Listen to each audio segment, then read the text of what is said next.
The post-millennial reports Washington State moves to create a quote-unquote Ministry of Truth to tackle misinformation that counters Democrat narratives.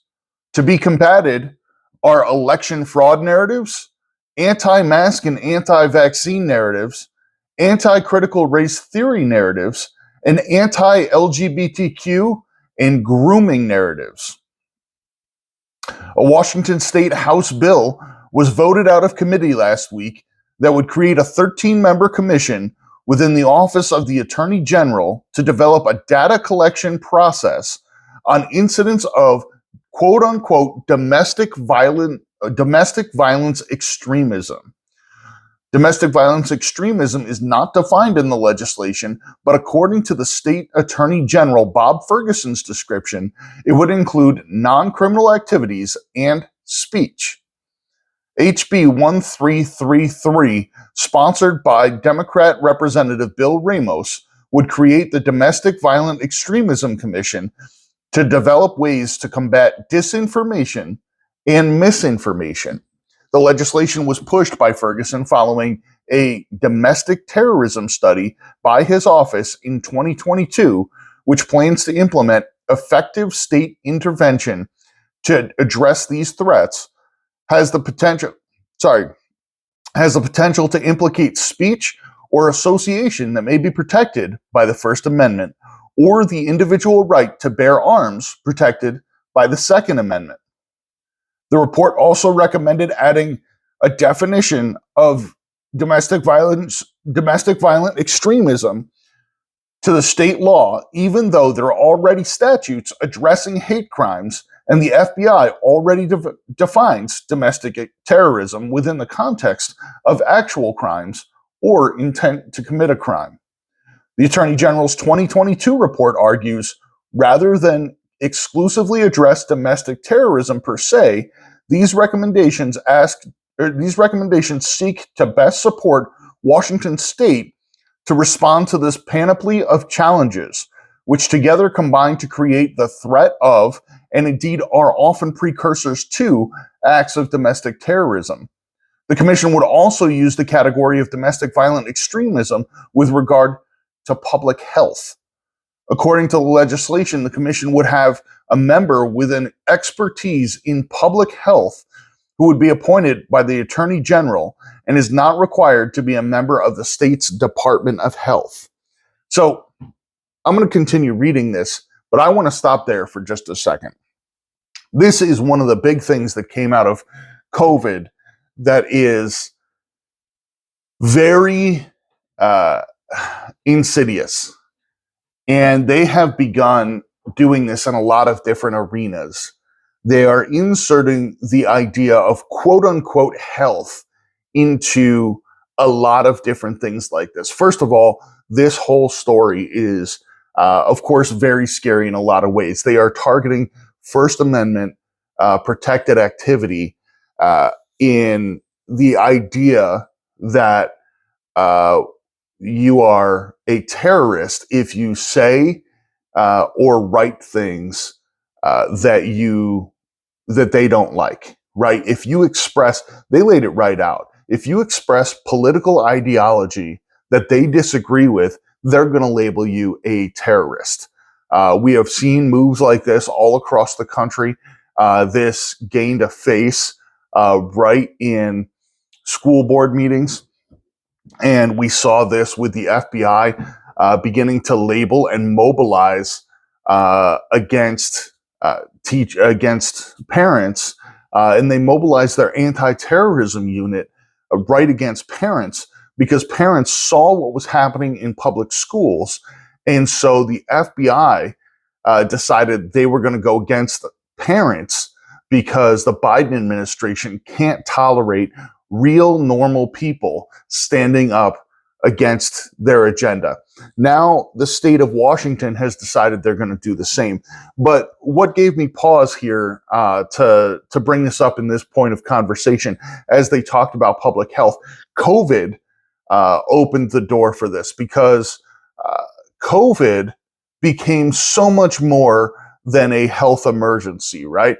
A basic health emergency that we could address. We've had health emergencies before. We've addressed health emergencies, and we could bring health things to people's attention.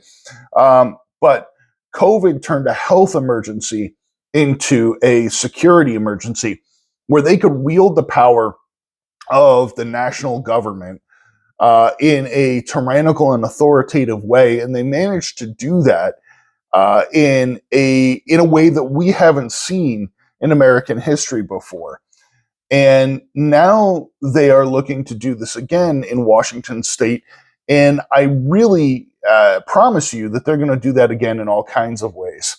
The WHO just put out a statement that said they are perfectly happy to lighten up on all of their COVID recommendations, which is silly, of course, because there's no reason why anybody shouldn't be pretty well done with any kind of clampdown on COVID at this point. But the WHO said, of course, we're going to be perfectly happy to lighten up on COVID and lighten up on other serious diseases. We just need complete access to security systems in every sovereign country in the world so that we can become a massive security power across the entire world, because otherwise we can't monitor what's happening. And it was this incredible, Russell Brand did a great little thing on this on his show. I always want to really encourage you guys to check out Russell Brand's stuff. He does a lot of really good exposés on what's happening around the world, and really does a great job bringing to light the different things that people aren't always paying attention to. So really check that out. But this is the kind of thing that different organizations are trying to do. They're going to try to say, listen, this is a health issue, and we need to focus on it from a health perspective. And if you're having a hard time trying to wrap your mind around how something like this can be a health issue, it's a really crazy logic twist to get there. But they use the health department to do these kinds of things because the health department has far broad-reaching powers that other departments don't have. And if they use the health department to do these things, if they use the health department to say, take away somebody's guns because it's a mental health issue, or it's a health issue in another way, or if they use the health department to regulate speech because what you're doing with your speech is creating violence through speech, right? And so, or it's, they use all these twisted things that are actually protected by the Constitution, but then they bring in health experts to do this. And in that way, they're protecting people because they have a doctor who says so, and then they can employ the health department. And the health department has really, as you saw in COVID, these hugely broad-reaching powers, and then they can shut down businesses because they have an order from the health department, which means they can destroy your livelihood. And you can really work hard to do things that will keep your business alive, but ultimately they can just shut you down. And so that's why the health department would be involved in this, and it's deeply insidious. So I'm gonna continue reading here.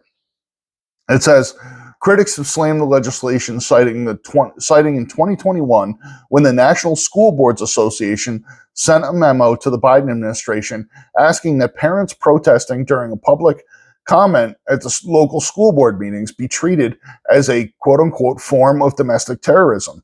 Attorney General Bob Ferguson, who has been pushing the bill, described domestic violence extremism in his office's 2022 domestic terrorism study as various forms of extremist and political violence like threats, coercion, and intimidation, online disinformation, extreme recruitment, and government infiltration efforts, and the general spread of extreme white supremacism and anti-government ideologies.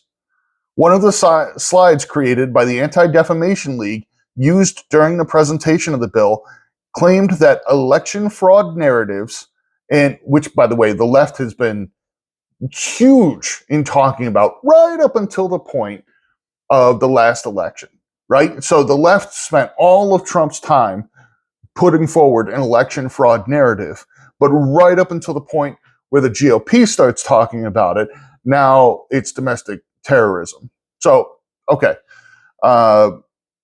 So election fraud narratives, anti-mask and anti-vaccine narratives, anti-critical race theory narratives, right? And anti-LGBTQ quote-unquote grooming narratives lead to increased threats against election officials, medical professionals, and school board members, as well as protests and disruptions at school board meetings, pride events, and drag queen story hours. So let's get this right. Protests and disruptions we can't have. I was under the impression that protesting was a fundamental right in the United States. I thought that was the very first right we were guaranteed in this country. I was not aware that pride events or drag queen story hours were a fundamental right protected by the United States Constitution. But apparently in Washington state, they are determining that protesting needs to be set aside for putting a drag queen in front of your child. So this is interesting. I was not aware that that was going to be the situation, but apparently that's their focus. Now it goes on. There is no mention in the legislation of the violent Black Lives Matter and Antifa riots that rocked to the Seattle metro area in the summer of 2020, not of the deadly Capitol Hill autonomous zone for which the city just settled a multi-million-dollar lawsuit from the business owners affected by the domestic extremists. What it's talking here, if you don't remember, is the CHOP, or what they ultimately called the Chaz zone. This was a zone where a large number of people were just passing out AR-15s around the populace, and it was the entire 6-block radius around the police station. After the police station was firebombed and overtaken, there was a insurrection in this area, a literal, real insurrection where the local government was overthrown for a 6-block radius in Seattle, and it was run by rioters for a period of about 6 or 8 weeks, and the left publicized this literal insurrection where the government was overthrown as the Summer of Love, and the left defended this action as a wonderful thing in a really shocking and bizarre way, despite it being taken over by organized crime and people who, and BLM and Antifa running around with AR-15s arresting citizens, even though they had no legal authority to do so, having firebombed the police station. This is what literal domestic terrorism looks like.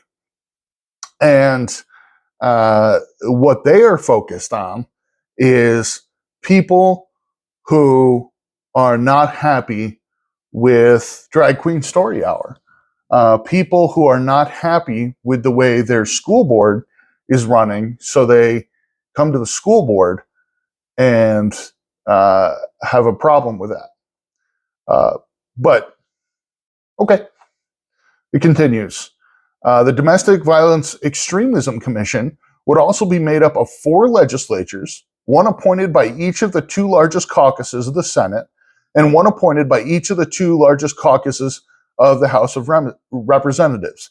One representative of the governor's office, appointed by the governor, one representative from the AGO, and one representative from the Anti-Defamation League. Great.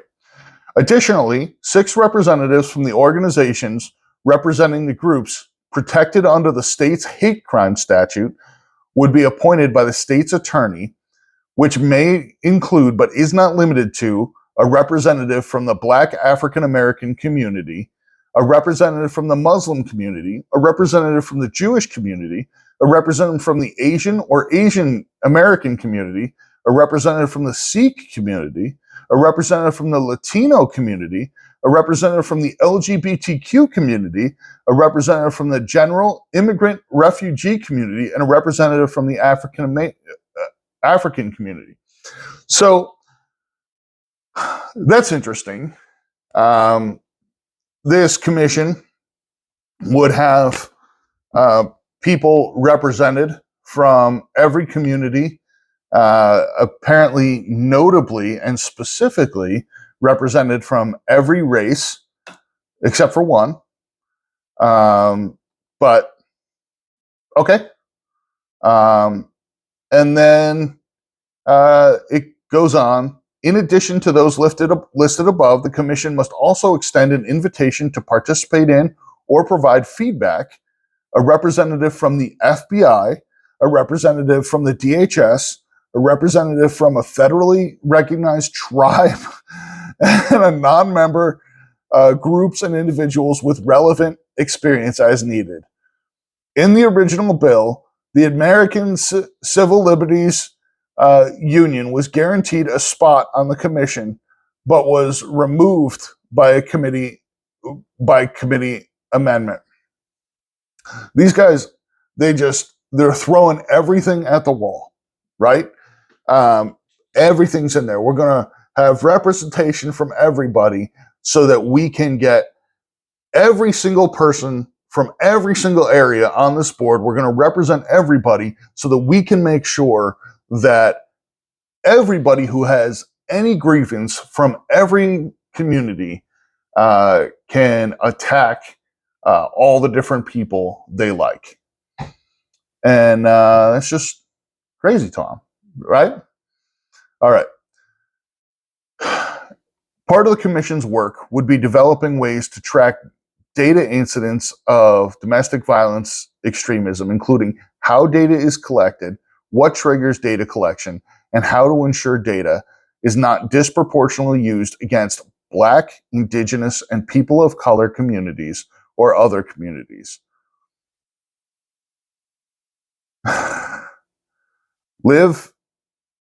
All right, I'm going to skip. All right.